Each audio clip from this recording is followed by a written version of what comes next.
सुप्रभात, नमस्कार। मैं सुधा सक्सेना। जीवन में हर क्षण कठिनाई, चुनौतियाँ और बाधाएं हैं। हर उम्र के हर मोड़ पर अलग अलग चुनौतियाँ हमारे सामने आती हैं, जिसके लिए हमें प्रेम, सहानुभूति, सौहार्द और परस्पर एक दूसरे की सहयोग की आवश्यकता होती है। सही पूछिए तो ये जो भावनाएं हैं यही परमेश्वर हैं और पिता परमेश्वर आनंद, चेतनता और प्रेम के महासागर हैं। आइए इसी विषय पर आज हम कुछ चर्चा करते हैं। प्रभु का अनुभव हम ध्यान अभ्यास के जरिए कर सकते हैं। इसके लिए बाहर से ध्यान हटाने की ज़रूरत है और पिता परमेश्वर आनंद, चेतनता और प्रेम के महासागर हैं। इसका अनुभव हमें तब होता है जब हम ध्यान अभ्यास में बैठते हैं और अपने अंतर में प्रभु के साथ बातें करते हैं। ध्यान अभ्यास की कला को सीखने के लिए किसी पूर्ण गुरु की ज़रूरत होती है, लेकिन पूर्ण गुरु वही है जो हमें अपने अंदर प्रभु की ज्योति और श्रुति का अनुभव कराते हैं। इस अनुभव को प्राप्त करने के बाद ही हम अपने अंतर में आध्यात्मिक यात्रा की शुरुआत कर प्रभु के अंतरीय मंडलों का पता लगा सकते हैं। जब भी हम कुछ नया सीखना चाहते हैं तो हम शिक्षक के पास जाते हैं।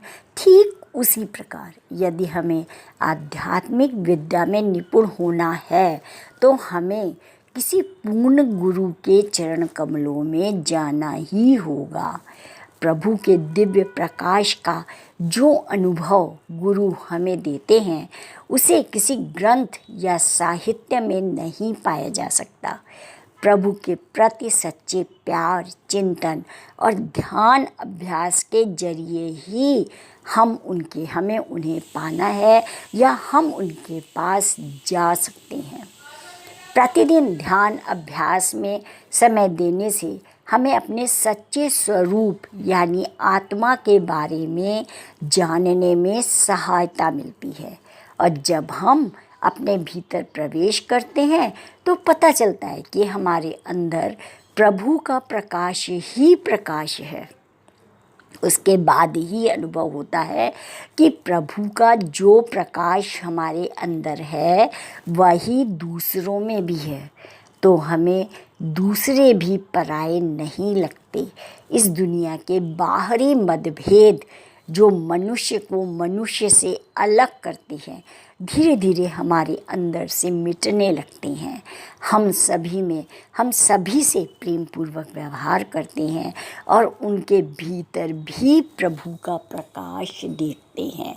अर्थात ध्यान, चिंतन और सद्विचारों पर गौर करना हमें उस चेतन तत्व के करीब ले जाता है, नज़दीक ले जाता है और तब हमें समझ में आता है कि हम सब में एक ही परम चेतना का अंश है और इसीलिए जो हमें अच्छा लगता है वो दूसरों को भी अच्छा लगता है और जो हमें बुरा लगता है वो दूसरों को भी बुरा लगता है। यदि ये बात हमारी समझ में आ जाती है और कोई भी व्यक्ति अपने में पूर्ण नहीं है और उसके लिए हमें निरंतर एक दूसरे से सीखना पड़ता है। जो दूसरों के आचार व्यवहार हमारे परिस्थिति के अनुकूल हैं उन्हें हमें ग्रहण करना चाहिए और अपनी परिस्थितियों को, अपनी चुनौतियों को सहज बनाना चाहिए, जीवन को सरल बनाना चाहिए। तभी हम सुखमय जीवन व्यतीत कर सकते हैं और इसी को कहते हैं कि पिता परमेश्वर आनंद, चेतनता और प्रेम के महासागर हैं। अर्थात कि प्रेम का एक रूप नहीं, हजारों रूप हैं और इस सृष्टि में जो हजारों रूप हैं वो प्रेम के असीम रूपों के कारण ही सृष्टि में विभिन्नता है। तो हम इस बात को समझें, गौर करें और समाज में प्रेम और सौहार्द का वातावरण फैलाएं। यदि आपको मेरा चैनल आपको मेरी चर्चा अच्छी लगती हो तो मेरे चैनल को आगे बढ़ाएं। नमस्कार।